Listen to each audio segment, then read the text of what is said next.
Nos últimos 250 anos, nós conduzimos o maior experimento científico da história. Desde a Revolução Industrial, nós queimamos mais de 1 trilhão e 400 milhões de toneladas de carbono na atmosfera. Isso mudou a vida na Terra como a conhecemos, especialmente no Ártico. O derretimento da neve e do gelo do mundo desencadeou múltiplas mudanças climáticas, ameaçando a existência da vida na Terra. Mas esse futuro perturbador não precisa se concretizar. Há muito tempo temos alternativas aos combustíveis fósseis. Mas mais recentemente descobrimos como retirar o carbono da atmosfera, dando-nos uma chance de reverter o desequilíbrio climático. Se formos capazes de reverter a tempo a mudança climática, será uma conquista sem precedentes na história humana.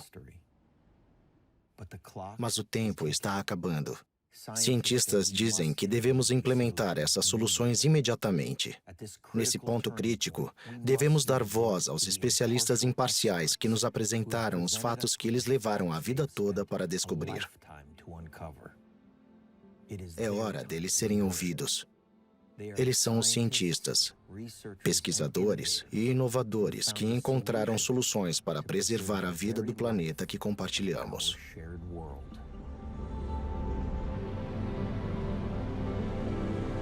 Montanhas Rochosas, Colorado.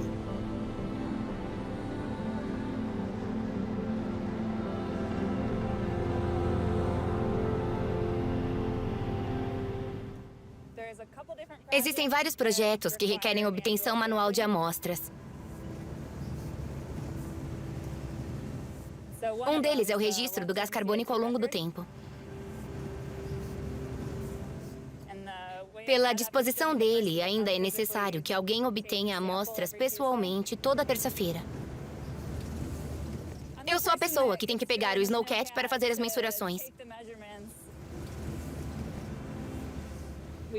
Queremos manter esse registro de longa duração como sempre foi.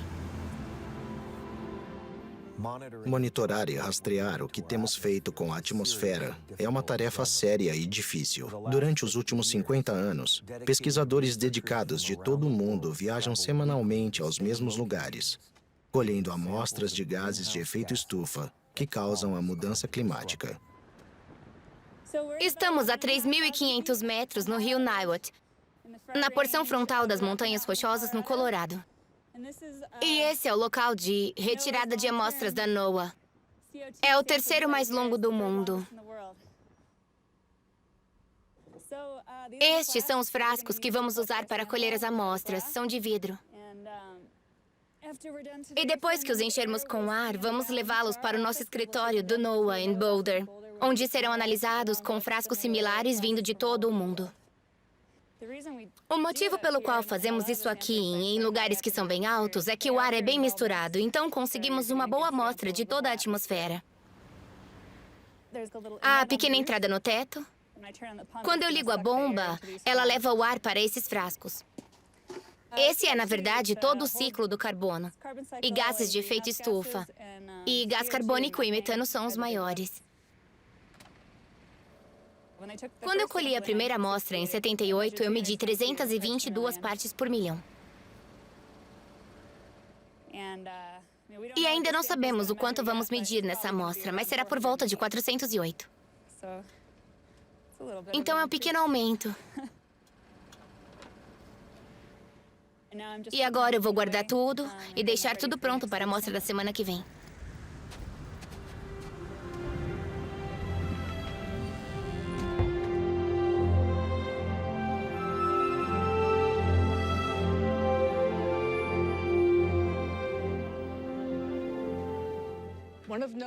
Uma das missões da NOAA, desde sua criação, foi medir dióxido de carbono na atmosfera e outros gases que afetam o ciclo do carbono. 2 amostras são coletadas toda semana em todo o planeta. Procuramos ver como esses gases mudam com o tempo. E a forma de fazer isso é coletando amostras continuamente. Atualmente, temos cerca de 60 locais. A maior parte das amostras é coletada em áreas remotas, longe de centros populacionais. Com esse conjunto de instrumentos, medimos 6 gases que afetam o ciclo do carbono. Esses gases são dióxido de carbono, metano, monóxido de carbono, hidrogênio molecular, óxido nitroso e hexafluoreto de enxofre. Esse sistema funciona 5 dias e 5 noites por semana, 24 horas por dia. O que eu estou fazendo agora é colocar as amostras de ar no manifold e começar as medições, e depois eu posso ir embora.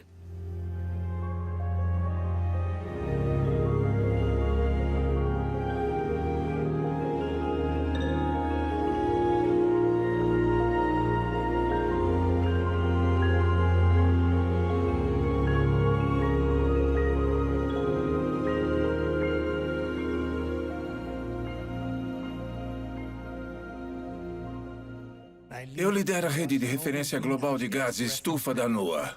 O objetivo da rede de referência global de gases estufa é disponibilizar dados totalmente calibrados, cuidadosamente controlados e documentados. Os dados ainda terão credibilidade daqui a 100 anos. E mais, então, como a mudança climática acontece agora e acontecerá no futuro por toda a Terra, haverá informação em que os cientistas poderão confiar para diagnosticarem o que aconteceu e como acontece a mudança climática e como ela funciona. As medições modernas de gás carbônico foram iniciadas por Dave Keeling, uma descrição de situação de oceanografia por volta de 1956, que ele começou a medir ao longo da costa oeste. Ele viu que, no meio da tarde, onde quer que estivesse, ele sentia a mesma concentração em todo lugar. Então, ele teve a ideia de que talvez houvesse algo que se pudesse chamar de concentração de base. Ele começou medições contínuas na ilha de Mauna Loa, no Havaí, e na costa da Antártida. Na última era do gelo, no fim da glaciação, entre 20 e 11 mil anos atrás, o gás carbônico aumentou por volta de 80 partes por milhão, de 200 para 280 mais ou menos. Foi muito lento, levou 6 mil anos para o gás carbônico subir às 80 partes por milhão. 6 mil anos. Em tempos pré-industriais, então, antes de 1850, o gás carbônico estava próximo de 290 ppm. E agora, claro, vemos 2 partes por milhão por ano. Esse aumento se deve totalmente às atividades humanas. Esse pico, comparado à maior parte da história geológica, eu chamo de explosão. É algo, digamos, instantâneo na escala de tempo geológico. O carbono aumentou dramaticamente desde a Revolução Industrial. O que isso significa para todos nós? O que aprendemos é que o excesso de carbono cria o desequilíbrio climático. Ele muda os padrões climáticos e os sistemas de apoio à vida de que a sociedade depende para sobreviver. Nós sempre soubemos que havia uma toxicidade associada aos combustíveis fósseis, mas sempre pensamos que era basicamente uma toxicidade que afetaria vidas humanas ou outras formas de vida individuais. Foi só no meu tempo de vida, certamente, que se tornou assustadoramente aparente que o acúmulo de carbono na atmosfera causou seu aquecimento. Esse efeito estufa, essa toxicidade, impacta os sistemas de vida no planeta como um todo. E quando eu entendi isso, no meio dos anos 90, eu tive que começar a falar sobre isso. E tenho falado desde então.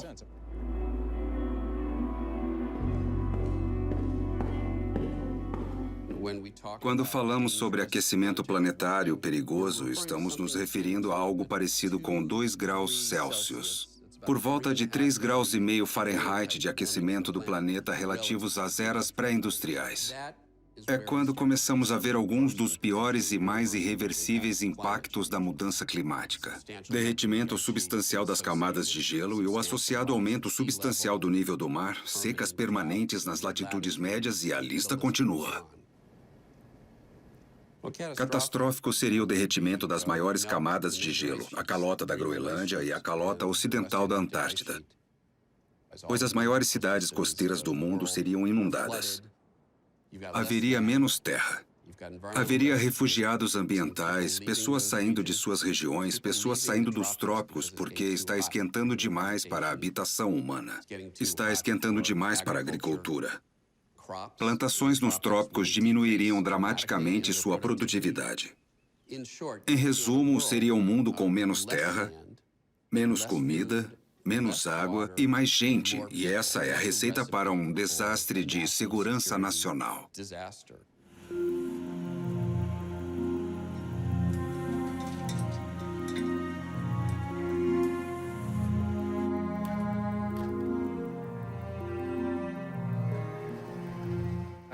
Eu trabalho na estação de carbono. É algo que venho fazendo há mais de 30 anos. Na verdade, eu achei que já teríamos resolvido isso. Há 20 anos, achei que já estaria fazendo outra coisa, mas continuo aqui. Costa Sul, Islândia. Se você pensa na relação entre o dióxido de carbono e o nível do mar, há alguns pontos interessantes.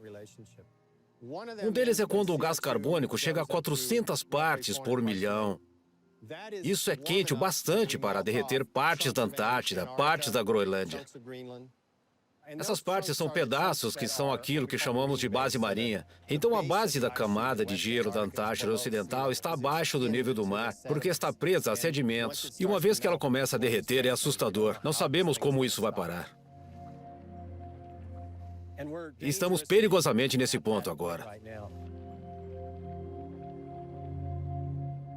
O outro limite é em torno de 600 a 700 partes por milhão de gás carbônico.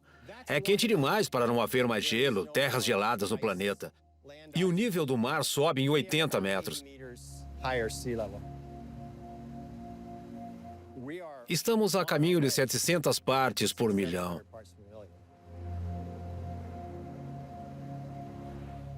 Mas eu acho que é um desses interessantes momentos, limite da nossa relação com o planeta, em que vamos levar o sistema climático a um desequilíbrio tão grande, a ponto de ameaçar o derretimento de todo o gelo da Terra.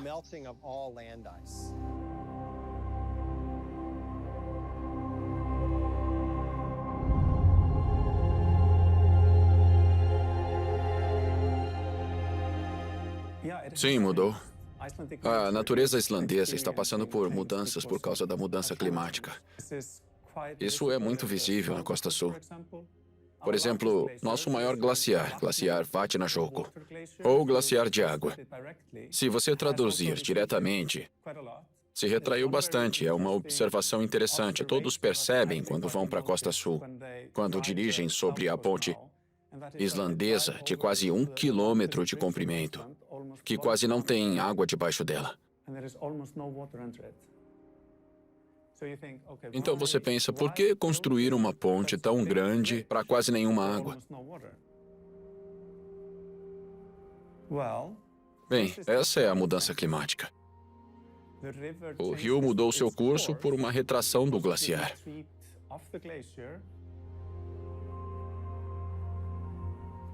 Agora, temos esse tipo de monumento. Um símbolo do passado.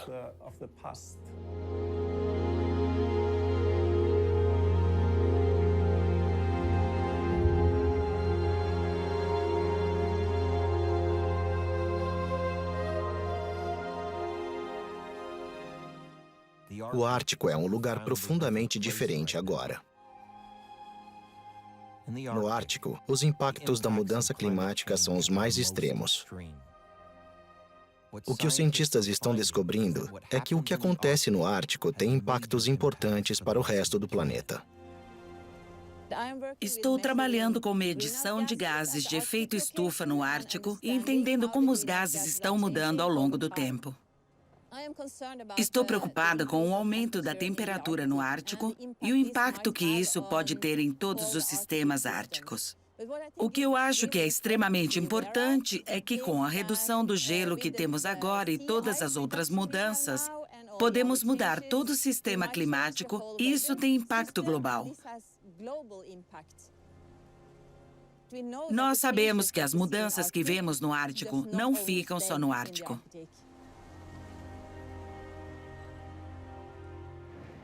Sim, eu venho trabalhando com gelo do mar nos últimos 50 anos. E todo o Ártico mudou muito nesse tempo.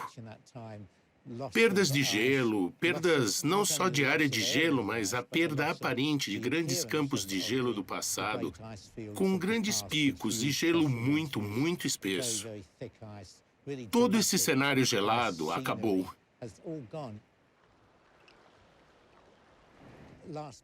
Mês passado, eu estava no Mar de Bering, em uma viagem de pesquisa numa região onde normalmente haveria muito gelo derretido, e não pudemos encontrá-lo.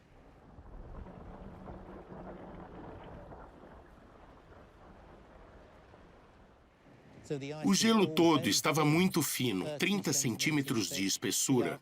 O Oceano Ártico não é mais um continente de gelo, mas algo que se torna apenas água no verão. É uma perda enorme, real, se considerarmos a sua beleza. Mas pensando também na física de como o planeta opera, o gelo está desaparecendo por causa do aquecimento global. É muito óbvio que isso vai acontecer, mas ainda há muito mais, porque na verdade há ainda outros mecanismos que tornam os efeitos sobre o planeta piores do que apenas a retração do gelo. Então, o aquecimento do Ártico é 3 vezes mais rápido do que o do resto do mundo. E a diferença de temperatura entre o Ártico e as latitudes menores está ficando menor. E isso significa que a corrente de jato está enfraquecendo. E conforme ela enfraquece, ela deixa de ser uma linha quase reta para se tornar grandes lobos chegando ao norte e ao sul.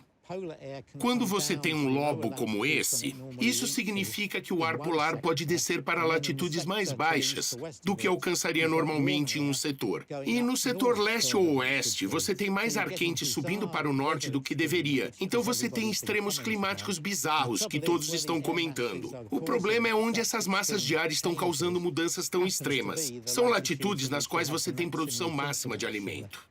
De repente, a nossa habilidade de alimentar a todos está sendo afetada por essas alterações polares. Você não pode ficar sem todo aquele gelo sem afetar tanto as outras coisas.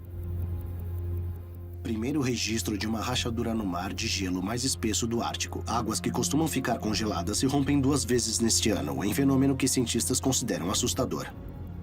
O impacto de nossas ações está começando a chegar em casa. As previsões dos cientistas estão se tornando verdadeiras antes do esperado. Estamos sofrendo tragicamente com grandes tempestades, secas, inundações e incêndios, que se tornam mais intensos e imprevisíveis. Planeta escaldante. Maiores recordes de calor foram registrados no mundo inteiro durante a semana passada. O mundo está quente, em chamas e inundado. A mudança climática chegou. Os incêndios florestais de 2018 na Califórnia, vistos do espaço.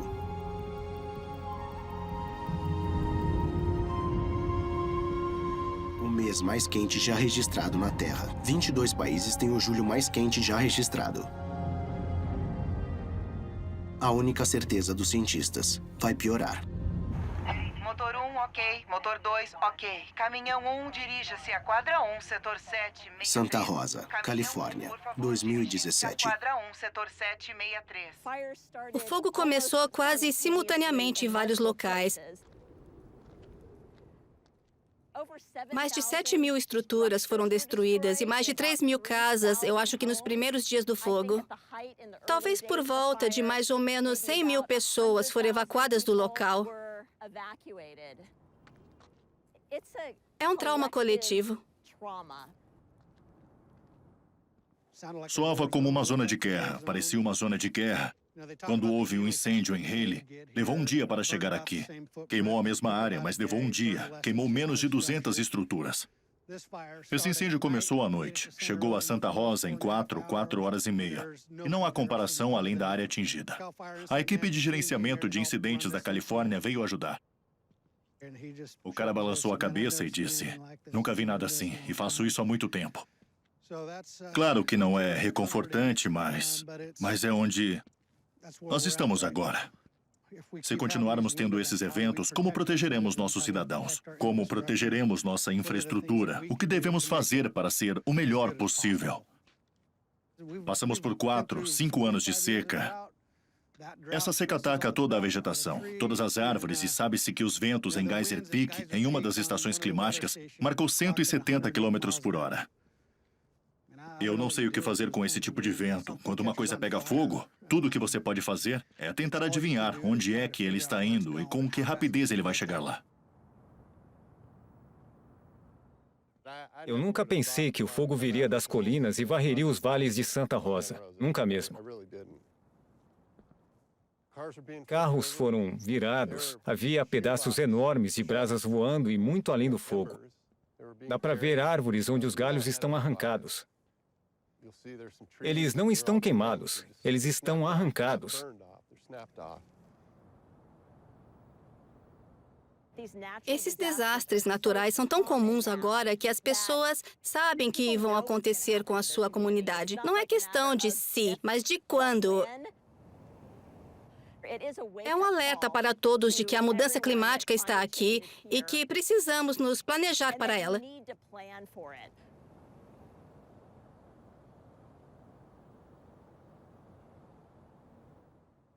O desequilíbrio climático está causando um aumento nas extinções hoje, mas essa não é a primeira vez. Cientistas que estudam registros geológicos mostraram que há uma conexão entre picos de carbono nas últimas 5 extinções em massa. Existe uma lei natural de que o ciclo do carbono afeta o tecido da vida. Toda vez que há um aumento maciço de carbono, a teia da vida enfraquece e às vezes desaba.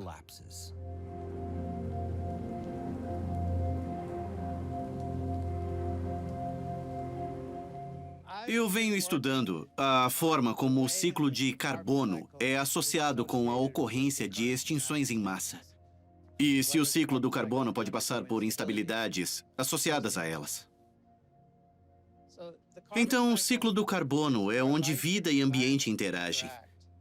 Você pode pensar nisso como um grande circuito entre a fotossíntese, que é um processo que tira dióxido de carbono da atmosfera e converte em oxigênio e matéria vegetal ou carbono orgânico. E a reação inversa do circuito, que nós chamamos de respiração, é o processo pelo qual convertemos a matéria vegetal em dióxido de carbono. O grande circuito do ciclo de carbono tira e devolve cerca de 100 gigatons de carbono da atmosfera e dos oceanos todo o ano. Então, são 100 gigatons a menos e 100 gigatons de volta. Nossa contribuição é da ordem de cerca de 8% da queima de combustível fóssil. É um aumento de 8% comparado com o que vai e volta em um ano. É mais do que os vulcões introduzem nesse sistema.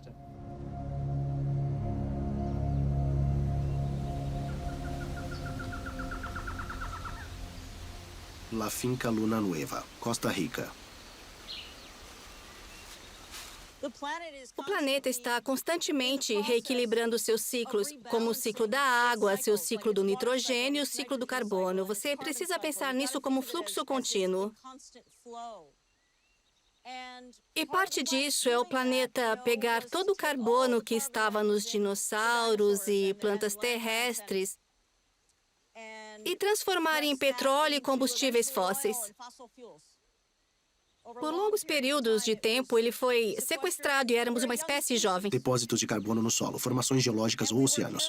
E éramos curiosos e escavamos o carbono que havia sido sequestrado pela Terra.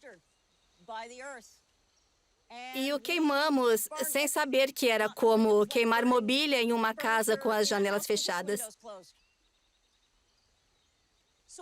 Então, o que acontece é que o planeta está sofrendo com isso.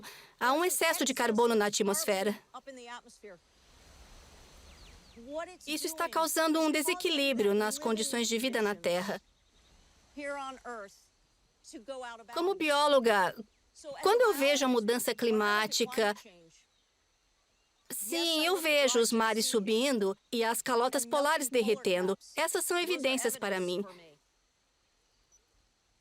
Mas quando começamos a olhar o que está acontecendo com os organismos biológicos em resposta ao aquecimento, eles já estão se movendo.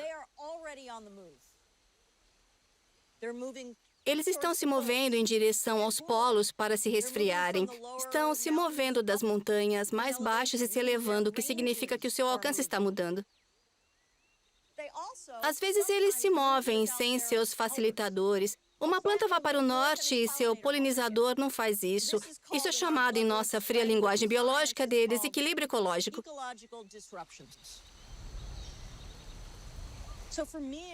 Então, para mim, se mudarmos as condições que geraram tudo isso e a nós mesmos,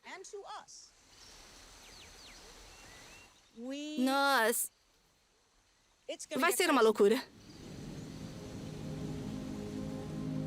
Quando o ciclo do carbono está instável, ele vai para uma esfera que nós não entendemos.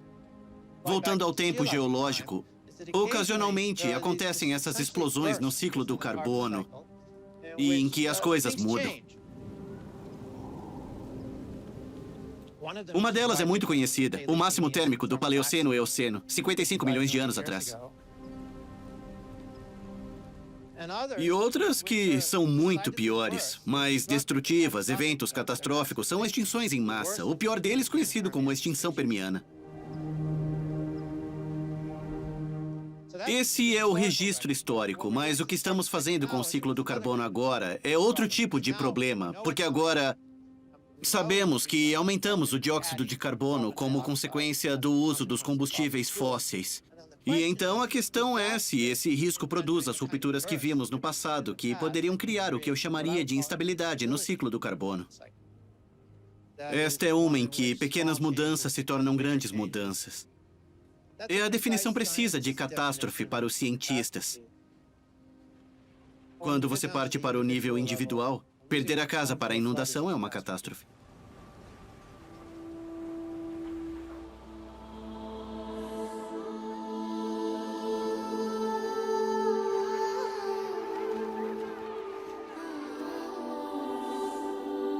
A mudança climática vai criar a maior crise de refugiados do mundo.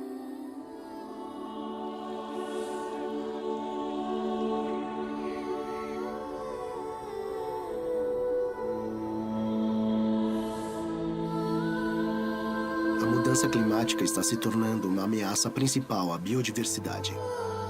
Temperaturas em ascensão ameaçam animais em extinção. A mudança climática está matando corais no Grande Recife de Corais. A mudança climática está matando estas árvores antigas, mas essa é só uma parte da história.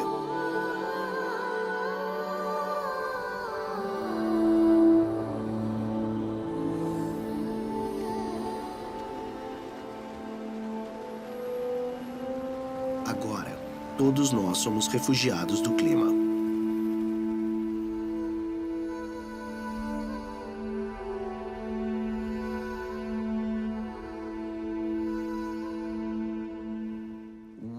Ainda podemos evitar aquele limite perigoso de 2 graus, mas se você faz as contas, a cada ano que passa com relativa inatividade, fica mais difícil limitar nossas emissões de carbono e ficar abaixo dos 2 graus Celsius de aquecimento.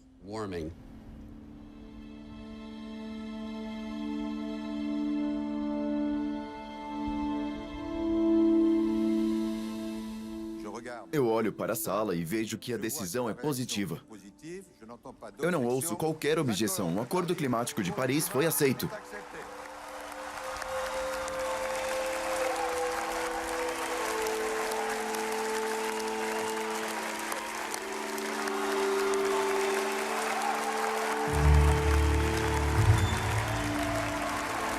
Líderes mundiais saúdam o Acordo Climático de Paris como um grande salto para a humanidade.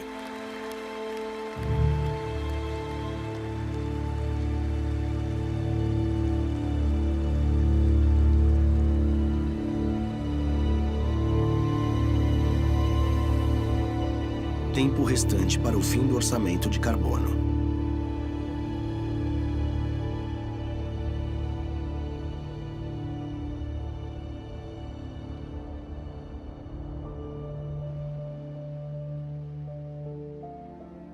Nós sabemos que jogamos carbono demais na atmosfera. Mas quanto é demais? Cientistas descobriram que quantidade é essa. e criaram um orçamento de carbono que vai criar uma margem para a vida. Essa margem nos diz onde estamos agora, quanto carbono ainda podemos queimar e quanto deve ser retirado para que a vida, como a conhecemos, se mantenha.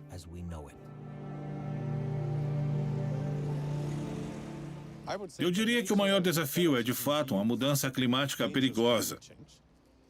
E se queremos evitar essa mudança perigosa, temos que aceitar que a atmosfera é um espaço de descarte limitado para a humanidade. Então podemos emitir mais ou menos 800 gigatons de gás carbônico na atmosfera nesse espaço limitado. E se considerarmos que nos últimos 5 anos já usamos 200 gigatons, então isso significa que nas próximas 2 décadas teremos acabado com o espaço disponível. Então, em Paris, era muito importante que todo o mundo e todos os líderes mundiais concordassem em limitar o aumento de temperatura para bem abaixo dos 2 graus. É o tipo de linha de salvaguarda e é muito importante que mais de uma centena de nações fiquem abaixo dela. Então, imagine o volume que está nessa bola. É como um símbolo para o gás carbônico que ainda está no chão, em termos de carvão ou em forma de gás e petróleo. Essa é a quantidade de carbono. Se queremos limitar a temperatura a 2 graus globalmente, podemos emitir apenas essa pequena quantidade de carbono na atmosfera. E para ver que ainda temos muito carbono ainda armazenado no solo que podemos emitir na atmosfera quando queremos limitar a temperatura a 2 graus. Então a questão é, como isso pode se ajustar? E agora, pelos próximos 20 anos, é um prazo muito importante para transformar nossas economias e desvincular crescimento econômico do aumento da emissão. E no meio do século, precisamos de 0 emissões. E depois de 2050, precisamos de emissões negativas. O relógio do carbono está informando as pessoas onde estamos.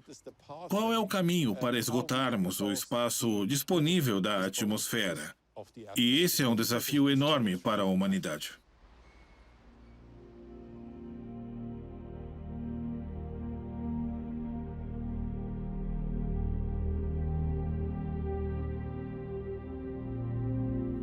A ciência nos diz que nossa crise climática atual é um problema que nós criamos, mas é também um problema que podemos resolver.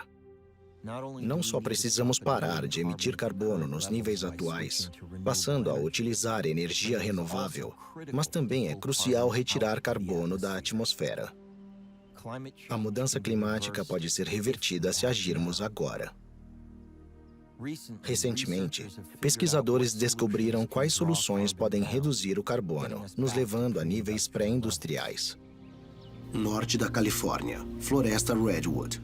Tem só 2 coisas que você pode fazer a respeito da atmosfera. Você pode parar de emitir gases de efeito estufa ou você pode reduzir o gás carbônico. Só isso. E você pode fazer a primeira coisa com conservação, eficiência energética e energia limpa. E a segunda é através da fotossíntese, seja na terra, em fazendas, em florestas, fitoplâncton, águas kelp nos oceanos. Há apenas 2 coisas que você pode fazer, então isso torna a escolha muito simples. E no passado, o que foi feito em termos de soluções foi focado na energia, energia, energia. E a razão para isso é compreensível. Faz muito sentido dizer, vamos parar de emitir gás carbônico, só que no processo de enfatizar a energia limpa, energia renovável, solar, eólica, etc., isso deixou de lado o resto das soluções.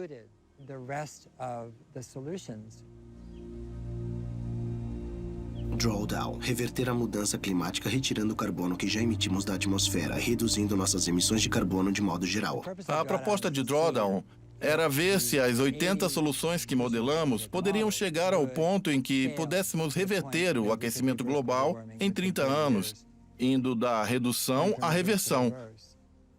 A virada da curva do carbono, o que o Drawdown mostra, é que temos escolhas. E que se aumentarmos o ritmo ou a escala de alguma das soluções, podemos ver a redução total em 2050. E se você disser que as probabilidades são poucas, eu concordo, são poucas, eu vou aceitá-las.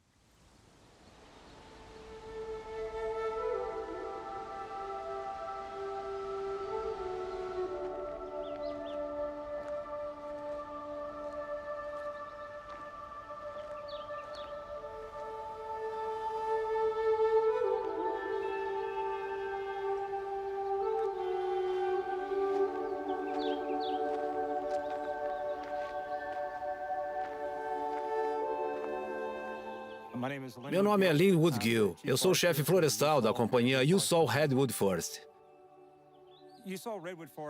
A You Saw Redwood Forest é uma floresta comunitária. É propriedade de uma entidade não lucrativa, a Fundação Redwood Forest. É uma área de 20 mil hectares dedicada a gerenciar a floresta a longo prazo para a estabilidade econômica da comunidade, assim como para restaurar o habitat da floresta, restaurar o habitat dos peixes e também sequestrar o carbono. O sequestro do carbono é uma parte importante do combate à mudança climática. E essa é a parte principal da nossa operação agora. A You Saw Redwood Forest é uma floresta de sequoias muito jovem. As sequoias absorvem mais carbono do que qualquer outro tipo de floresta do planeta. A sequoia armazena carbono absorvendo o dióxido de carbono do ar em suas agulhas e o armazenamento em seus frutos, no caule ou nas raízes e nos galhos. Até onde eu sei, este é um dos maiores projetos de carbono no país. Sim.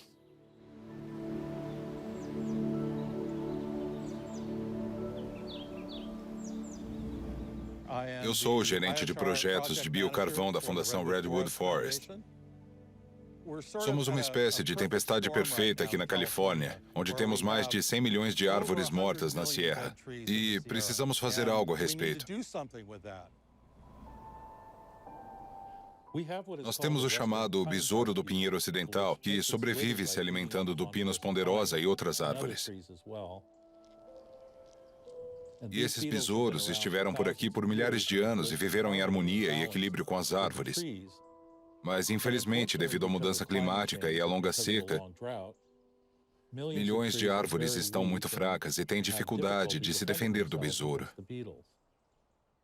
O biocarvão pode ser uma das formas de lidarmos com o dano causado pelo besouro nas árvores mortas ou morrendo nas sierras. Biocarvão é essencialmente a forma do carvão adequada para uso na agricultura e para ajudar a produzir solos mais saudáveis. Quando você piroliza a biomassa das árvores, cerca de metade do carbono que está naquela biomassa pode ser armazenada como carvão residual.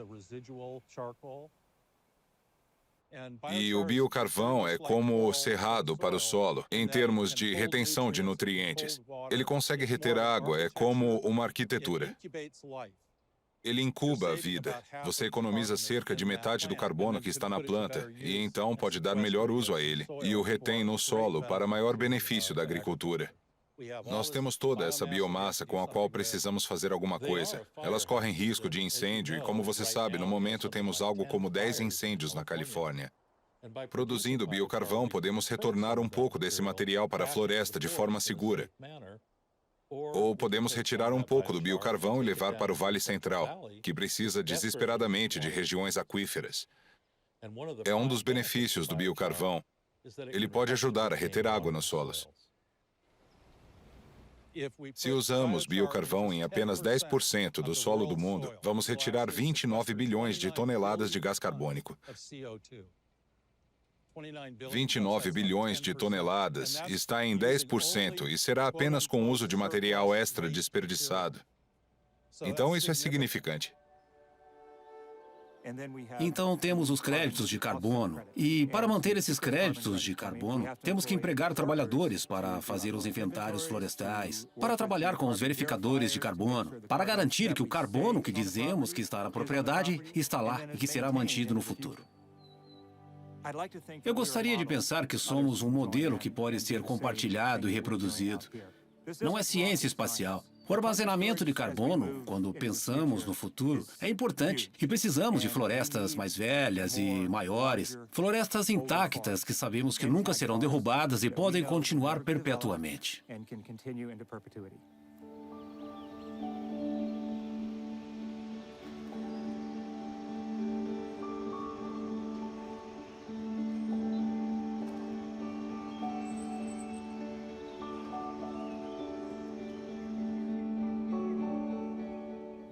Meu nome é Kate Scal e eu sou professora de recursos de terra, ar e água na Universidade de Davis, Califórnia. E eu sou uma ecologista microbial do solo. O ciclo do carbono em escala global envolve sistemas aquáticos e terrestres. O solo é uma parte muito importante dos sistemas terrestres. O solo, na verdade, contém 2 ou 3 vezes a quantidade de carbono que está na atmosfera. O solo é o lugar onde a produtividade primária acontece. Isso significa que toda a vegetação que cresce, que fixa o gás carbônico na atmosfera pela fotossíntese, como que milagrosamente cria massa aqui no chão. A partir do quê? Ar? Ainda é espantoso para mim. Essa produtividade traz todo o carbono para dentro. A planta fixa o gás carbônico e morre. Cai no chão e todo o resíduo entra no ciclo do carbono do solo. É muito maior do que a atmosfera, isso que está no solo. Então, as fazendas orgânicas obtêm seus nutrientes não de fertilizantes sintéticos. O fertilizante está na forma de material orgânico. Pode ser culturas de cobertura ou composto, feito de restos de comida ou reservatórios ou dejetos animais que você põe no solo. Então, em sistemas orgânicos, você pode estar colocando no solo 8 vezes mais do que em um sistema convencional. Então, parte disso é muito básica. A mudança climática nos dá a oportunidade de agirmos de forma diferente neste planeta. Nós vimos o que podemos fazer de pior, e agora a questão é, se formos conscientes, for parte da solução, vai liberar nossa criatividade. Você pensa, puxa vida, eu tenho um quintal. E logo depois você pensa, puxa vida, tem um parque perto de mim. Se nos víssemos como auxiliadores que pudessem ajudar quem está ajudando a curar o planeta, isso é muito melhor do que nos vermos como crianças destrutivas com fósforos. Você começa a entender que todos nós somos, de alguma forma, conectados a pequenos pedaços da solução. E agora, estamos ao vivo? Eu estou na casa do meu amigo mentor, o jardineiro Ron Finley. Estou mais inspirado a vir sempre e aprender mais as formas diferentes de usar um pedacinho de terra para cultivar o máximo que eu puder. A ação culinária climática é basicamente o que eu gosto de ver quando planto a comida. É simplesmente tirar o carbono da atmosfera, é retirar e ver que é possível colocar ele no solo.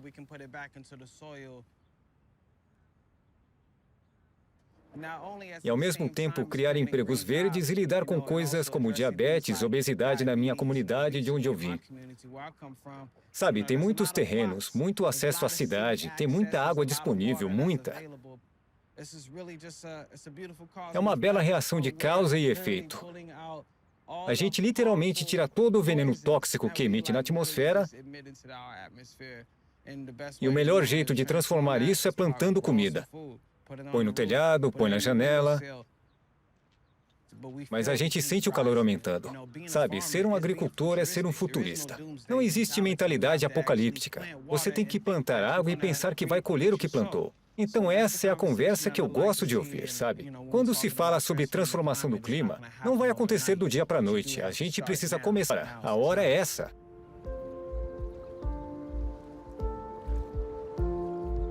Ilhas Timbal, Connecticut, estuário de Long Island.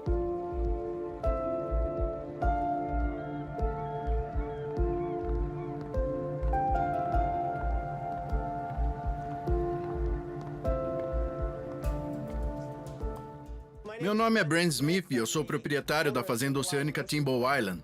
E estamos aqui nas Ilhas Timbal, no estuário de Long Island. Eu nasci e fui criado em Terra Nova, no Canadá. Larguei ensino médio e pesquei pelo mundo inteiro. Pesquei em Gloucester, na Terra Nova, e depois eu fiquei no mar de Bering por muitos anos. E era o auge da pesca industrializada. Estávamos acabando com ecossistemas inteiros com nossas redes, procurando mais longe cada vez menos peixes no mar. Era completamente não sustentável. Na verdade, muitos dos peixes que eu pescava iam para o McDonald's, para os sanduíches. Foi um despertar para muita gente da minha geração. Eu estava no mar de Bering e os estoques de bacalhau quebraram. E você sabe, milhares de pessoas perderam empregos, enlatadoras fecharam. E isso me ensinou que você pode construir uma economia e uma cultura por centenas de anos. E se você não proteger os recursos, um colapso no ecossistema acaba com tudo. E é quando a gente começa a entender que questões como a pesca exagerada, como mudança climática, que não são questões ambientais para muitos de nós que trabalham no oceano, são questões econômicas. Não haverá comida nem trabalho num planeta morto. Quando entendi que isso não era sustentável, comecei a procurar a sustentabilidade.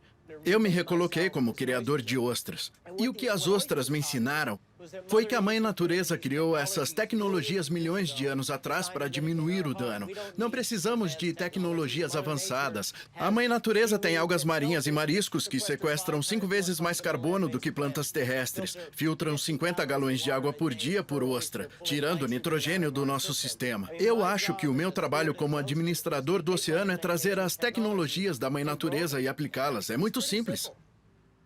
Então, a beleza de você criar apenas espécies restauradoras é que não tem insumos. Não precisamos de água fresca, alimentar animais, fertilizantes, de terra, fazendo com que seja a forma mais sustentável de produção de alimento no planeta. A kelp é essa bela alga e a porta de entrada para uma nova culinária. É uma das plantas de crescimento mais rápido na Terra. Ela absorve 5 vezes mais carbono do que plantas terrestres. É chamada de sequoia do mar. Mas com a kelp estamos só começando. Há mais de 10 mil plantas comestíveis no oceano. Parte dela podemos transformar em macarrão de kelp.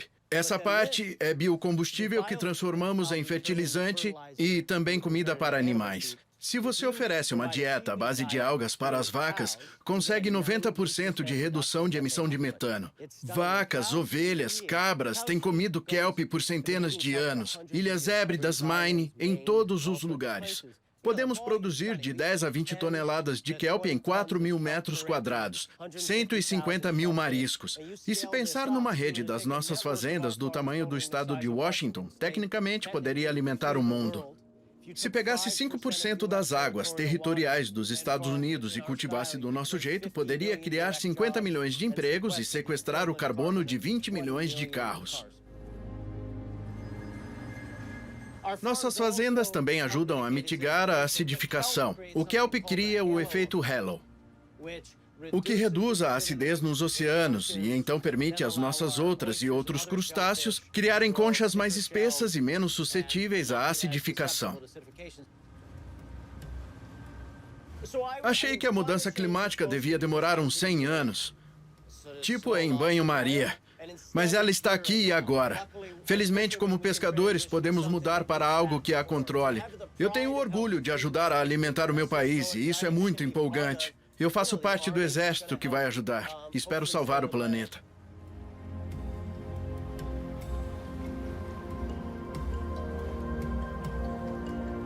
Opatija, Croácia. Se nós jogamos 10 unidades de gás carbônico na atmosfera, 10 unidades muito grandes de gás carbônico na atmosfera, cerca de 5 delas vão ficar lá. E cerca de 2,5 vão para a planta, cerca de 2,5 vão para o oceano. Então temos um oceano ácido. E como você lida com isso?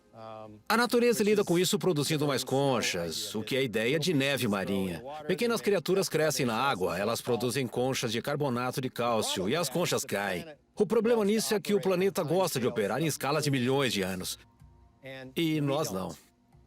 Então, a questão é, dá para acelerar esse processo?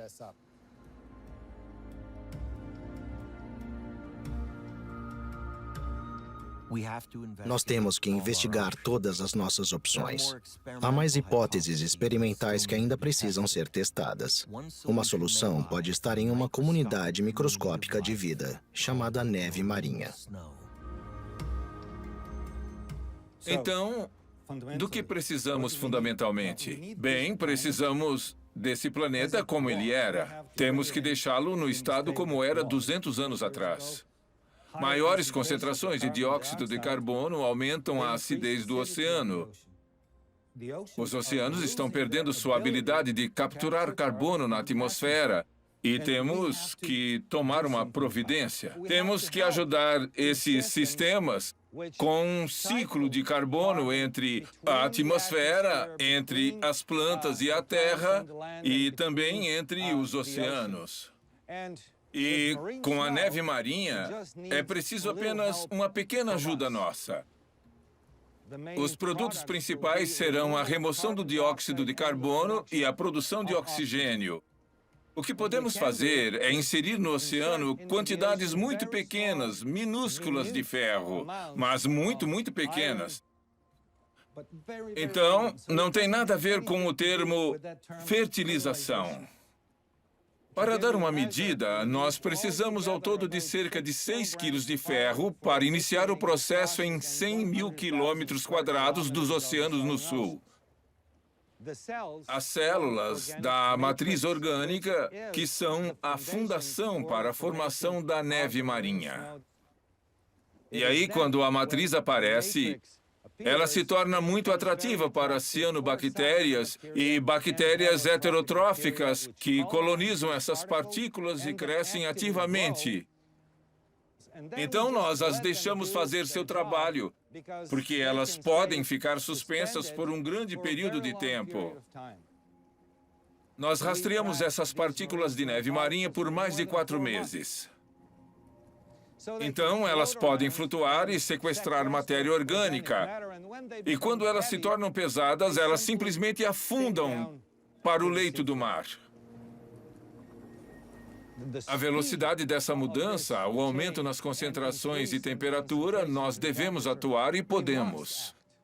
Eu diria que tenho 100% de certeza de que realmente podemos reorganizar as atividades humanas para trabalhar junto com a natureza e não contra ela.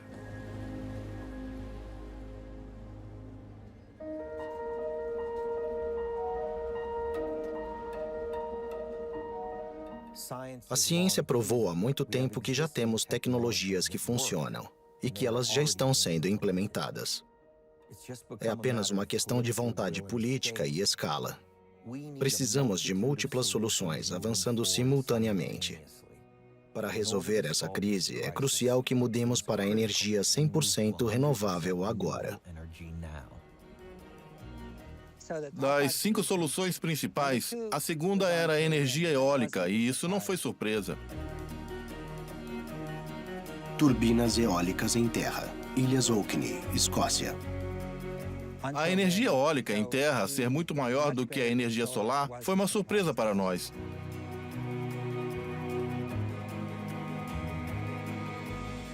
A solar foi o número 8 de 10, na verdade.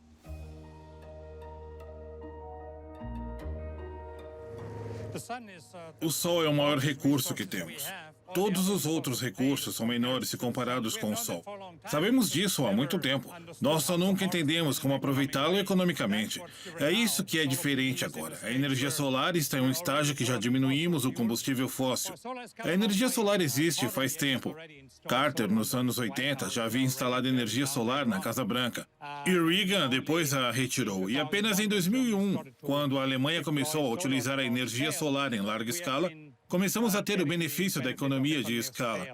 Por fim, será possível abastecer redes elétricas inteiras, com energia solar e eólica. E tudo o que precisamos é vento e armazenamento, e sol e armazenamento. Então, se você quer abastecer os Estados Unidos inteiro com energia fotovoltaica, vamos precisar de cerca de 50 quilômetros quadrados de área. Isso nos daria o suficiente para abastecer todas as redes elétricas em cada estado do país. Mount Signal é um projeto que abastece cerca de 70 mil lares em San Diego. Na segunda fase, a energia vai ser levada ao sul da Califórnia. O preço da eletricidade que produzimos em Mount Signal já é inferior do que a do combustível fóssil. É também um preço que oferece a certeza do preço para as concessionárias. O preço está estável pelos próximos 25 anos. Não é algo que você obtém de outra fonte de energia fóssil. Nós já integramos muita energia solar na Califórnia. 10 anos atrás, as pessoas diriam que não era possível. Bem, aqui estamos. A energia solar já cobre mais de 25% da Califórnia. O preço ao consumidor não sofreu aumento. Estamos vivos e tudo funciona. E nós conseguimos reduzir carbono desta forma.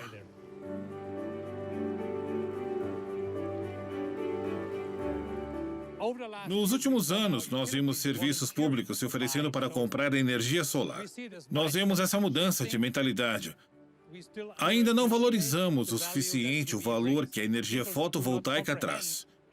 As pessoas não compreendem que em 5 anos teremos energia fotovoltaica com um preço muito menor.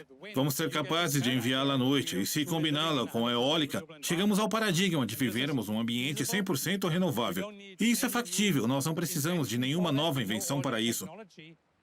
Nós conhecemos toda a tecnologia, nós só precisamos fazer com que as pessoas responsáveis pelo planejamento dos recursos, pelo planejamento de infraestrutura, entendam que esta é uma tecnologia diferente e vai se tornar mais barata com o tempo.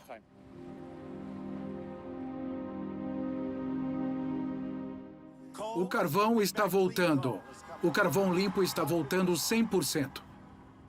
Meu governo está acabando com a guerra ao carvão. E teremos carvão limpo. Carvão realmente limpo.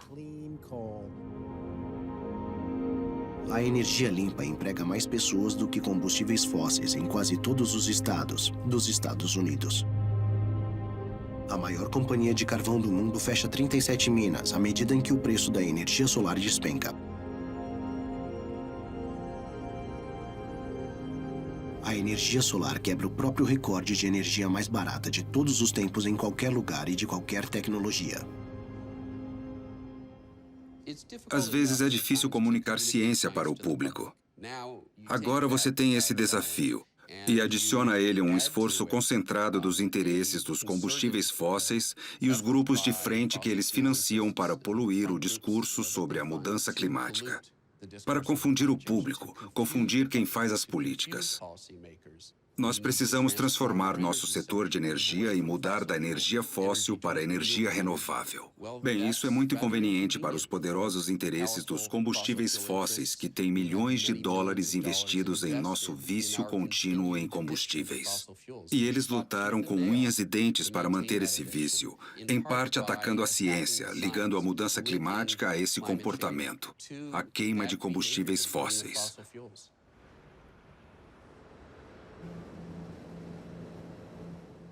Uma pergunta que sempre nos fazem é como sabemos que o aumento de gás carbônico na atmosfera se deve à atividade humana? E a resposta é que deixamos pegadas em toda a atmosfera.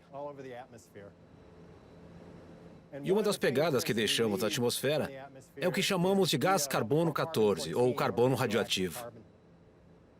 Então, quando queimamos carvão, petróleo e gás natural, deixamos uma impressão na atmosfera do que chamamos de carbono 14 negativo, ou menos carbono 14, porque combustíveis fósseis são tão antigos que não há mais carbono 14, acabou tudo. Na verdade, podemos medir muito precisamente quando o combustível fóssil é queimado, medindo o carbono 14 na atmosfera.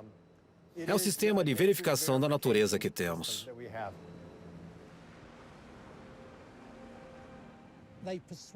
Eles persuadiram gente suficiente e plantaram dúvida suficiente para tornar mais difícil fazer algo sobre mudança climática do que no passado. E isso é realmente deprimente. E o fato que muitas dessas corporações de combustíveis fósseis e seus dirigentes seguem uma agenda nova. E isso cria perigos, cria destruição no nosso planeta. Então, muita gente está literalmente lucrando com a morte da vida na Terra. Eu acho que uma parte do negacionismo climático, especialmente o negacionismo financiado, promovido por pessoas que entendem das coisas, sobe ao nível de crime contra a humanidade, o que deveria ser julgado em Haia. Greeley, Colorado.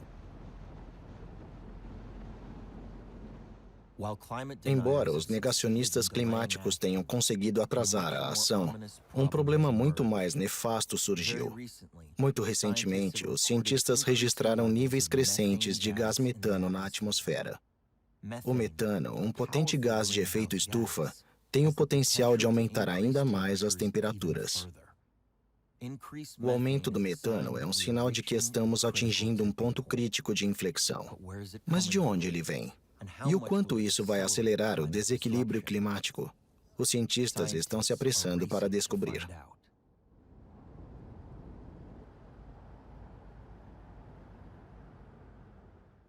Bom, estamos em frente ao laboratório móvel da Universidade de Wyoming. Temos vários instrumentos aqui dentro que medem o que existe no ar que estamos respirando agora, analisando isso em tempo real. E assim nós podemos buscar fontes de emissão e gases e entender onde as fontes de poluição estão localizadas e quais são as atividades que estão elevando o metano. Dentro do laboratório, temos alguns instrumentos. Temos o espectrômetro de reação de transferência protônica de massa, para medir orgânicos voláteis, como benzeno e tolueno.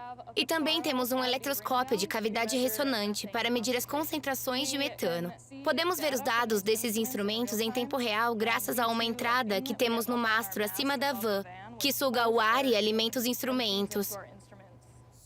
Bom, descobrimos, com o mapeamento aéreo e rodoviário, que temos mais fontes de metano em áreas onde extraímos o gás do que esperávamos. E para realmente identificar onde há vazamentos de metano, você precisa estar muito perto das fontes. E o laboratório móvel nos dá a flexibilidade para identificar onde estão os maiores vazamentos.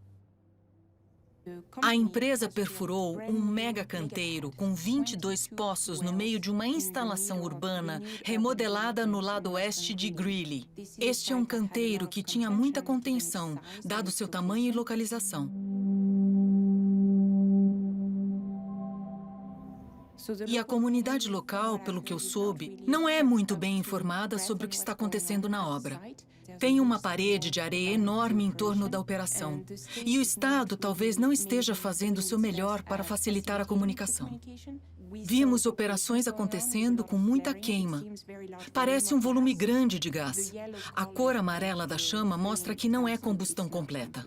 Então, vamos continuar fazendo essas incursões para entender essas fontes, mas também para identificar ao que a população local pode ser exposta. Algumas regiões produtoras de petróleo e gás têm uma concentração tão alta de metano na atmosfera acima delas que são visíveis do espaço. E isso foi descrito há alguns anos atrás na região de Four Corners. Essa é a chave para agirmos como detetives e mapearmos onde vemos as maiores fontes de emissões.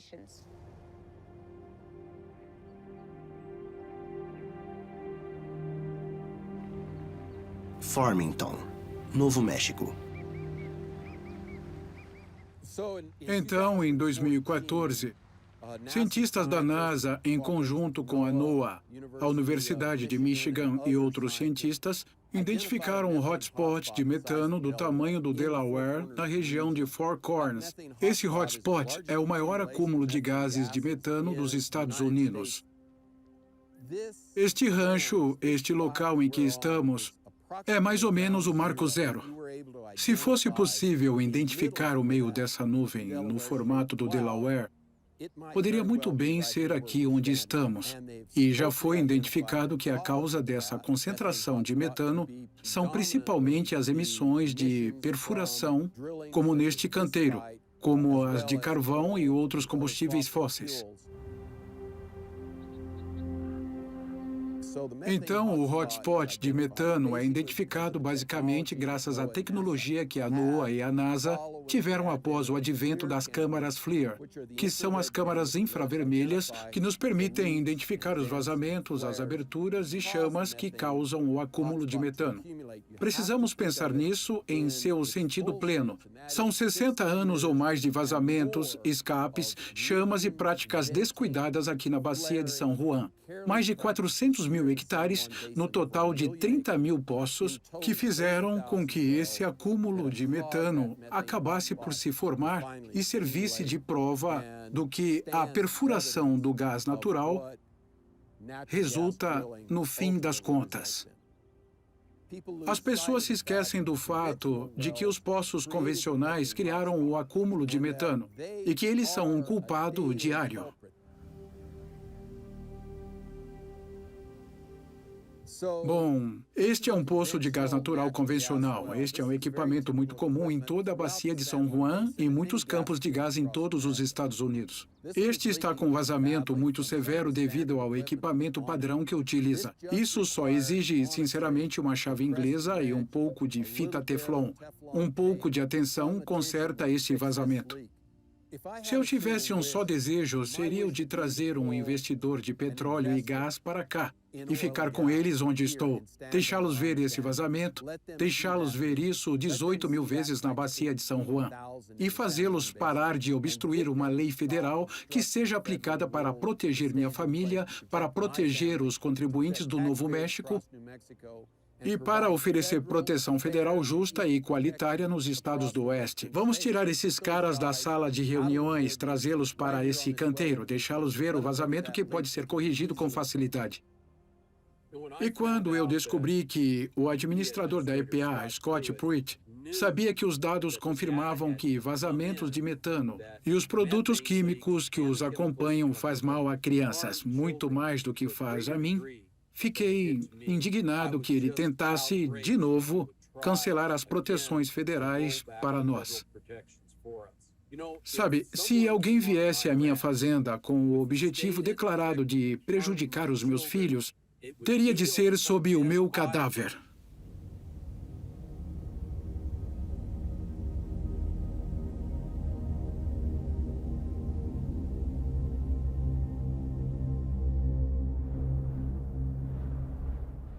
250 milhões de anos atrás, liberações súbitas de metano produziam um efeito secundário que exterminou grande quantidade de vida na Terra. E um dos debates agora é se o metano que está enterrado no Ártico, se o metano que existe em permafrost nos mares do mundo inteiro, com que rapidez ele vai ser mobilizado. E quão destrutiva essa mobilização será. A liberação desse metano antigo pode levar a um aquecimento adicional exponencial. Será que esse metano vai criar um cenário apocalíptico? Essa é uma pergunta que os cientistas tentam desesperadamente responder. Eu sou o diretor do Centro de Hidratos de Gás, Meio Ambiente e Clima.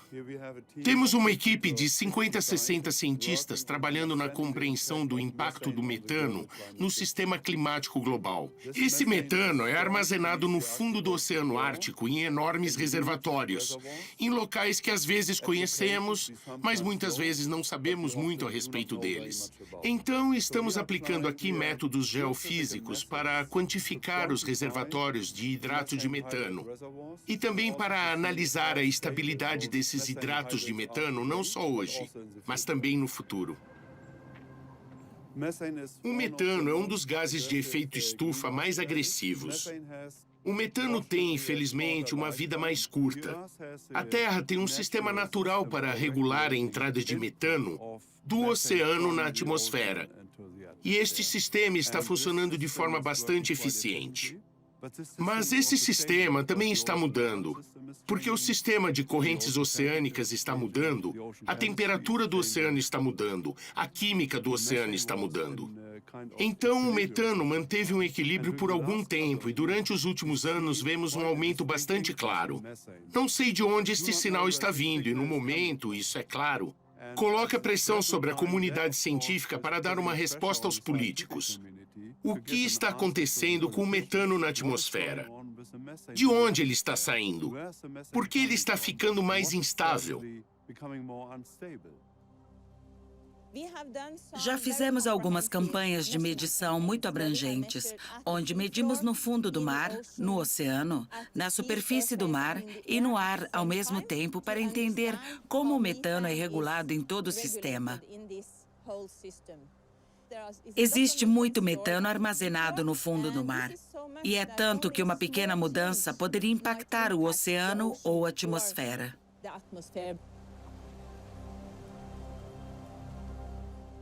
O equilíbrio aqui precisa de muito mais foco, muito mais observações e da combinação de atmosfera, oceano, clima, diferentes tipos de competências.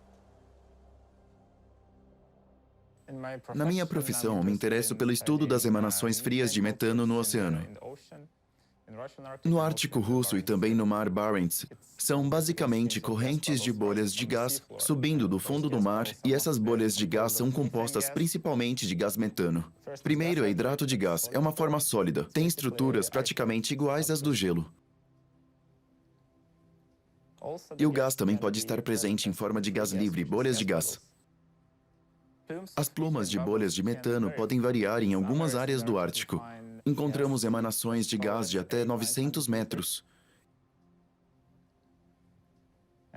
E a profundidade da água nestas áreas é um pouco mais de 1.200 metros. Em áreas mais rasas, muitas vezes encontramos emanações que quase chegam à superfície do mar. O Mar da Sibéria Oriental é definitivamente uma área preocupante para quem estuda metano, especialmente porque é muito raso lá. Então, essas bolhas de metano têm um potencial real de atingir a superfície do mar. Em algumas áreas, encontramos plumas de metano que estão quase chegando à superfície do mar.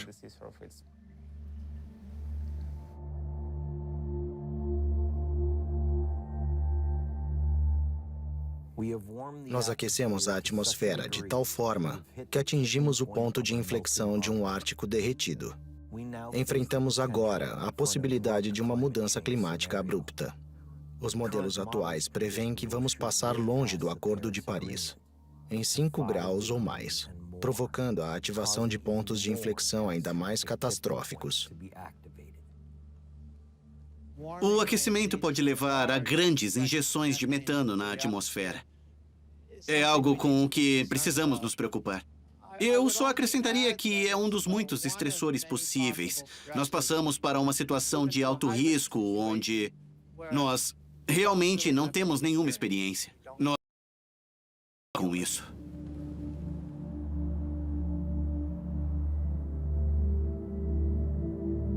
Permafrost. Solo permanentemente congelado que contém CO2 e metano sequestrados. O permafrost no Ártico. O permafrost e metano, de modo geral, são uma grande preocupação, e eu acho que isso é uma coisa que talvez tenhamos que prestar mais atenção no metano em geral em relação à questão climática. E minhas preocupações são de que existem grandes reservatórios de metano no mundo, em particular no Ártico. Existe o risco de irmos além do ponto de inflexão, onde será difícil de voltar atrás e reverter o problema.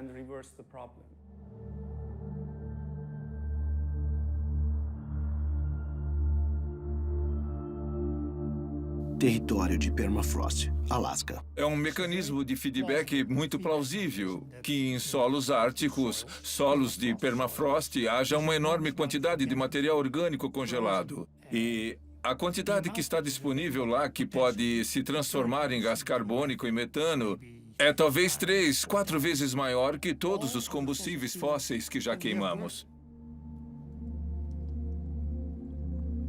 Gás metano escapando de lago congelado, 35 mil anos de idade. Se tirarmos todo esse material do congelamento profundo, muito provavelmente teremos grandes emissões de gás carbônico e metano em uma escala enorme, sobre a qual não temos controle.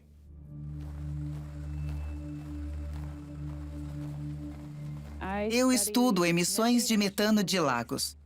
Estamos no interior do Alasca e estamos em permafrost descontínuo.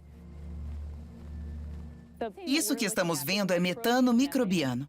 Esse metano, borbulhando aqui atrás de mim, são restos de plantas e animais mortos presos no permafrost por dezenas e milhares de anos.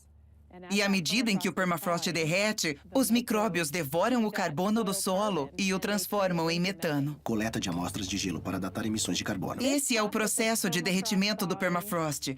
E é esse derretimento que abastece a produção de metano. E depois a liberação do metano para a atmosfera causa o aquecimento climático, que faz com que o permafrost derreta. Nós chamamos isso de feedback permafrost-carbono. É um processo natural.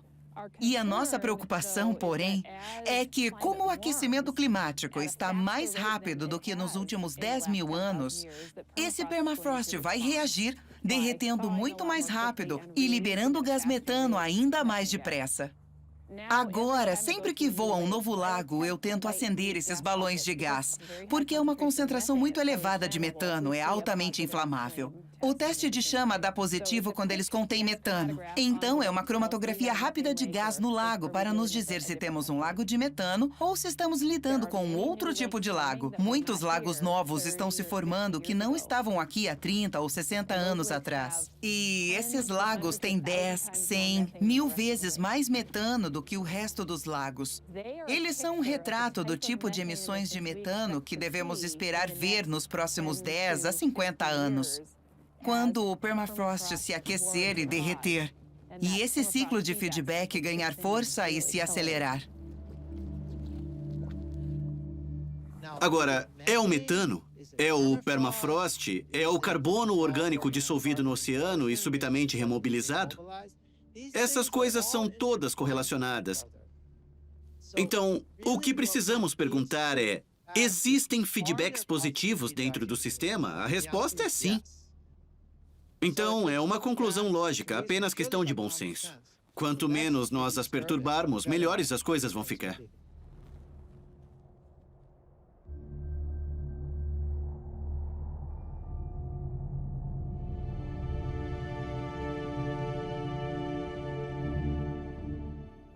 Nós temos soluções disponíveis, mas a pergunta permanece.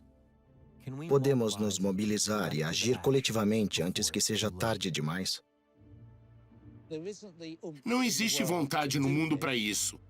Fala-se do Acordo de Paris, como devemos reduzir nossas emissões de carbono e evitar que a temperatura suba até certo nível. Mas, na verdade, é claro, não vamos conseguir fazer isso. A tecnologia capaz de nos salvar é alguma coisa que tire o gás carbônico da atmosfera. Então, deveria ser óbvio que o maior esforço em pesquisa que o homem deveria se dedicar seria para detectar métodos de captura que funcionassem. Se fizermos isso, podemos salvar o mundo, então por que não fazemos?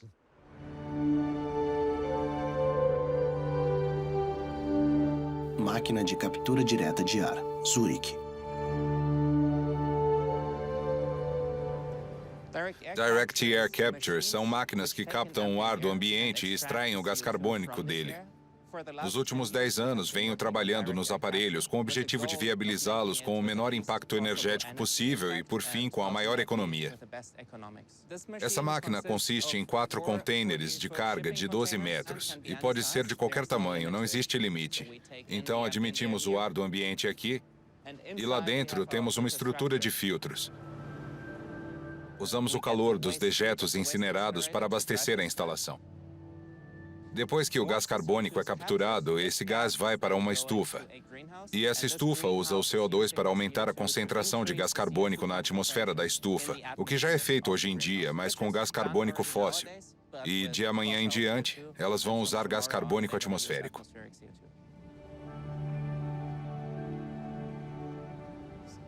Essa instalação nos permitirá fechar um ciclo de carbono. Então, o gás carbônico entra em uma estufa e vai para os tomates e pepinos. E depois que os comemos, o gás carbônico volta para a atmosfera. Mas como recapturamos o gás carbônico da atmosfera, é um ciclo fechado. Então, essa pode ser a peça que faltava para fechar um ciclo global de carbono no setor de energia ou de transporte. Então, além de usar gás carbônico numa estufa como essa, podemos obter gás carbônico, água e energia renovável. Podemos produzir combustíveis como combustível de avião. Para capturar 1% das emissões globais de gás carbônico, precisaríamos de umas 300 mil dessas instalações atrás de mim, o que é um número alto. Mas se você compará-lo a infraestruturas que já existem, é uma escala que a humanidade dá conta. Então, com certeza, é um objetivo atingível. Usina geotérmica de Hellisheed, Islândia. O próximo projeto é levar uma instalação à Islândia para capturar o gás carbônico do ar e sequestrar o gás carbônico sob o solo. E em 2 horas, você literalmente transforma gás carbônico em uma pedra, que o armazena permanentemente de forma segura. Para alimentar a planta, usaríamos o calor geotérmico. Ele é abundante na Islândia, então teríamos energia de baixa pegada de carbono disponível para alimentar a máquina. Hoje é um dia muito especial. Trouxemos a planta de captura de gás carbônico aqui para a Islândia e estamos tirando o gás carbônico do ar e depois bombeando para o subterrâneo, armazenando na formação de basalto dentro do projeto Carbfix. Então extraímos o gás carbônico do ar e o removemos permanentemente, o transformando em pedra. E ontem à noite foi a primeira vez que o CO2 atmosférico foi injetado no solo. Podemos chegar a milhares, dezenas de milhares, centenas de milhares, até milhões de toneladas de CO2 por ano que podem ser extraídos da atmosfera. Até onde sabemos, é a primeira vez no mundo em que a captura direta de CO2 do ar foi combinada com o armazenamento subterrâneo permanente e seguro do gás carbônico. Sim, é uma nova relação com o carbono. Por que não podemos dar um jeito de transformá-lo em ingrediente para alguma coisa? Não podemos colocá-lo nos nossos plásticos ou materiais de construção? Ou, com a ajuda da química do dióxido de carbono, transformá-lo em coisas de que precisamos no dia a dia?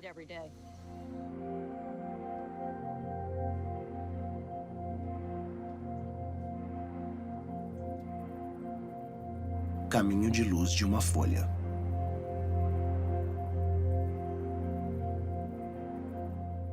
Meu nome é Daniel Nocera, professor da Patterson Rockwood Energy na Universidade de Harvard. Estes são os meus laboratórios. Os laboratórios onde inventamos a folha artificial e a folha biônica. E o que elas fazem é uma fotossíntese completa. Luz solar, água e ar para combustíveis e alimentos. Pense na fotossíntese. Se você pensar no que ela faz de fato, são os blocos construtores de vida. E esses blocos construtores são literalmente gás carbônico, água e luz solar. E nós construímos tudo isso, madeira, alimento, amido e biomassa. É uma transformação incrível. Esse processo fotossintético é muito complexo. Mas nós realmente ouvimos a natureza e acabamos conseguindo isso em 30 anos. É algo que nos deixa muito felizes. Não apenas posso dizer, sim, podemos fazer isso artificialmente. Podemos fazer 10 vezes melhor do que a fotossíntese. Criamos catalisadores especiais que cobrem a folha artificial e separam a água em hidrogênio e oxigênio. A segunda parte da invenção é a folha biônica. Ela tira o hidrogênio das bactérias e produz combustíveis. Então, dependendo dos genes que eu coloco nas bactérias, posso fazer com que as bactérias produzam materiais, como drogas e também fertilizante. Podemos trabalhar com qualquer fonte de água, incluindo águas naturais e água do mar. Se você tiver a minha folha artificial, dá para fazer isso no seu quintal. Nós não precisamos escavar o que tem lá embaixo e liberar mais gás carbônico. A folha artificial, em conjunto com a folha biônica, tira o gás carbônico da atmosfera, usa a luz do sol e água e faz o combustível. Então, não jogamos nada na atmosfera, mas nenhum gás carbônico. E esse é outro problema porque é um grande custo que eu enfrento. O mundo desenvolvido gastou dezenas de trilhões de dólares para construir o que usa agora. É meio difícil abrir mão de um investimento de trilhões de dólares pelo qual você pagou. E é isso do que se trata. Portanto, precisamos de políticas de boas parcerias. E que o público os informe que tem opções e que esse mundo diferente é possível.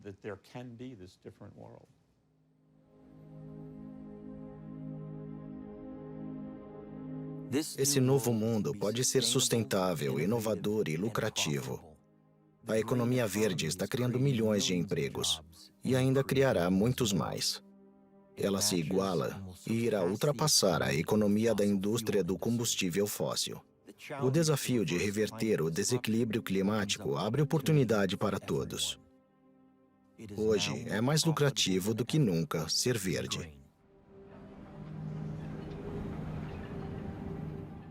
Até pouco tempo, o lucro obtido criando o problema era maior do que o lucro possível com as soluções. Então, as soluções precisavam ser feitas com subsídios, que eram raros e inexistentes, ou altruísmo, ou fé. Mas as pessoas que causam esses problemas acumularam. E eu acho que estamos numa encruzilhada, onde o lucro que podemos ter com as soluções é maior do que o lucro dos problemas, e isso não é bem compreendido. Então, não é que o altruísmo não seja necessário, ele é ótimo, mas o altruísmo não será mais necessário para avançarmos na direção de um mundo em que possamos reverter o aquecimento global, porque, de fato, é menos caro. É mais lucrativo, é mais vantajoso, são mais empregos e a coisa mais incrível que aconteceu nos últimos anos e vai simplesmente aumentar com o passar dos anos, porque engenheiros e designers e basicamente os desconhecidos e anônimos têm trabalhado e estão trabalhando com afinco para reinventar um novo jeito de sermos seres humanos nesse planeta.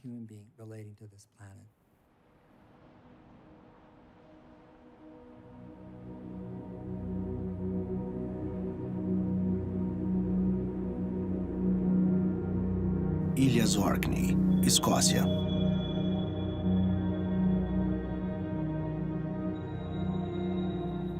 Em Orkney, nós temos uma tradição marítima muito forte.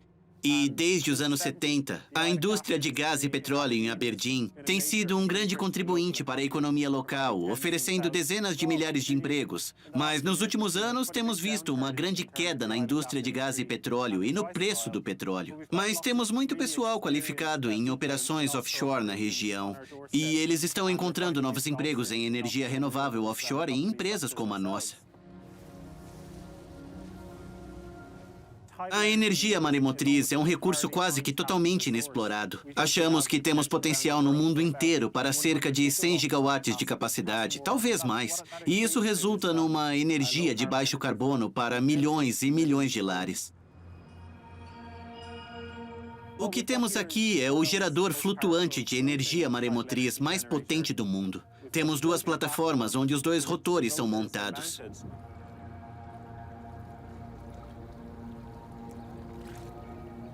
Os motores começam a girar, produzindo eletricidade, e ela volta para a máquina, onde é condicionada. E depois é transformada, aumentada e jogada na rede, entende? É como uma turbina eólica de lado, com dois rotores em vez de um. 2 semanas atrás, tivemos um grande sucesso.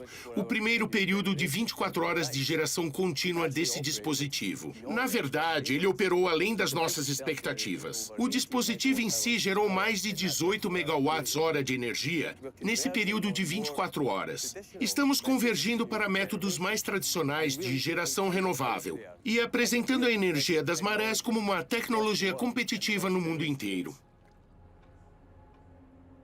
A turbina maremotriz tem 63 metros de comprimento ao todo.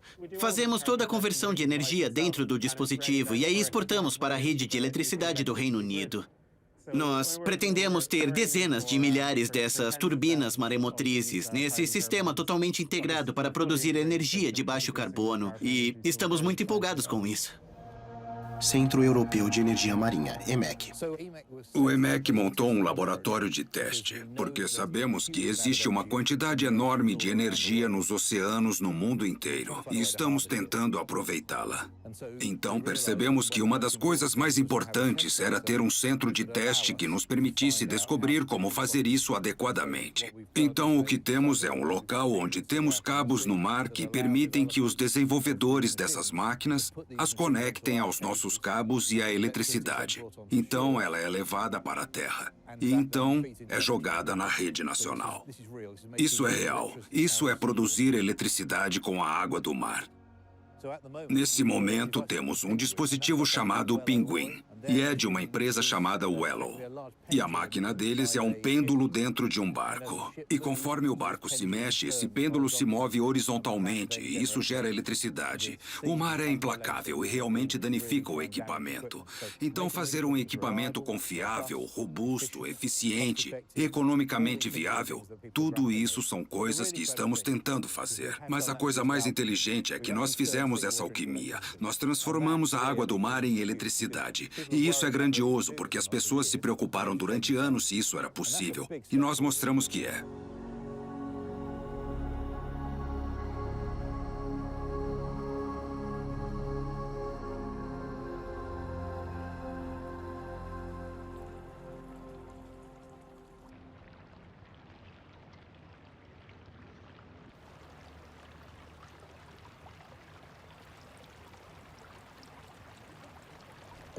Ninguém pode dizer que os cientistas não avisaram, que não disseram que precisávamos reduzir as emissões de gases de efeito estufa. Isso deveria ser claro para muitos. Até onde podemos chegar? Quantos pontos de inflexão mais podemos atingir antes de chegarmos a um do qual a nossa civilização não possa se recuperar, do qual a vida nesse planeta, ou grande parte da vida nesse planeta, não possa se recuperar? Não podemos nos permitir chegar a esse ponto. Estamos perto assim disso. Estamos num ponto de inflexão. Podemos continuar nesse rumo e nos afogar, queimar e morrer de fome diante da crise climática, ou podemos nos unir, podemos inovar. Como ficamos? Isso é possível? O jogo acabou? Ou, na verdade, só começou, já que temos a habilidade, a capacidade e as soluções que podem reverter o aquecimento global? Não mitigar, não reduzir, não estabilizar, mas reverter? Quando expandimos nosso objetivo, isso abre possibilidades, abre a imaginação, abre a inovação, não a impede. Na verdade, faz o oposto. Então, não é que exista uma solução, mas juntos podemos atingir a redução executando 80% das soluções. Cada uma delas tem muitas vantagens, torna o mundo melhor para todos. Então, não perdemos nada ao entender que a mudança climática está acontecendo e, ao reagir a isso, qual seria o problema?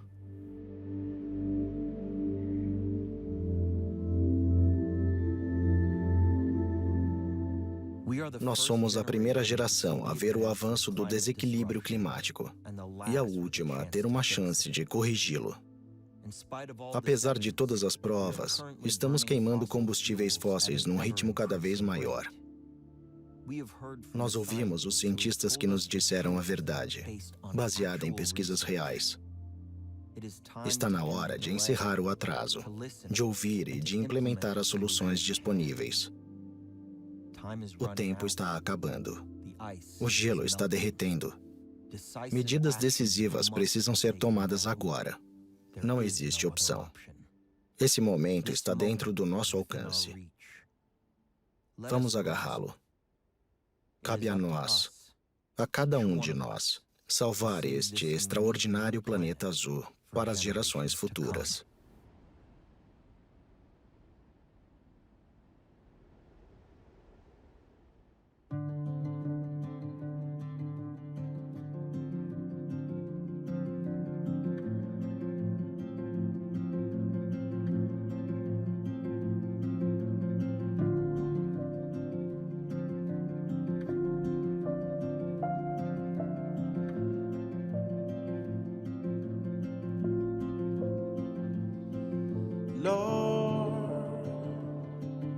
You're not listening, I'll stop praying. If you're not watching, will you see me fall to my hands? Lose it all.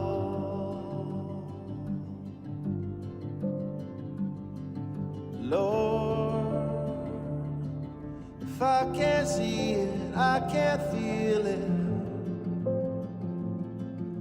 If I can't feel it, it's not happening. Love is light, but ice keeps burning.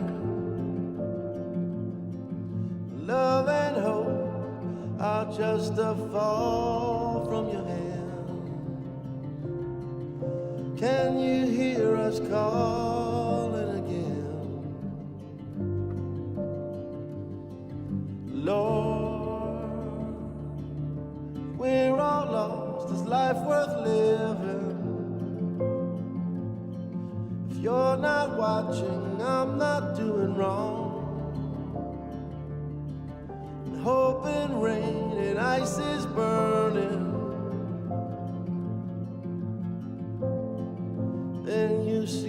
just turn on a friend?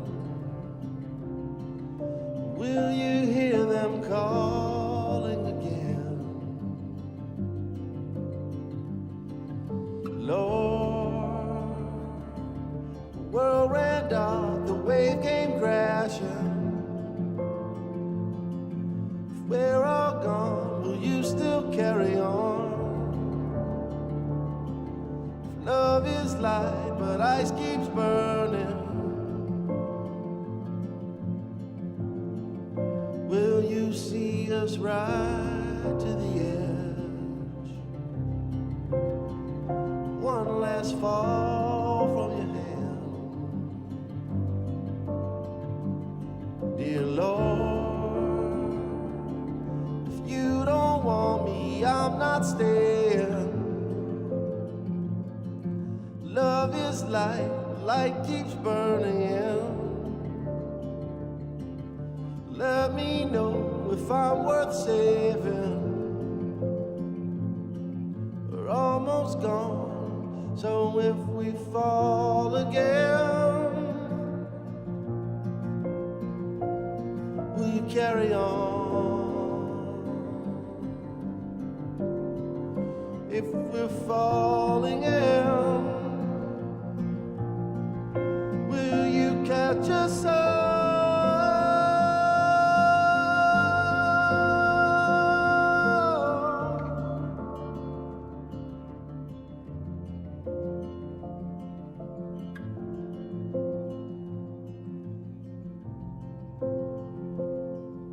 Lord,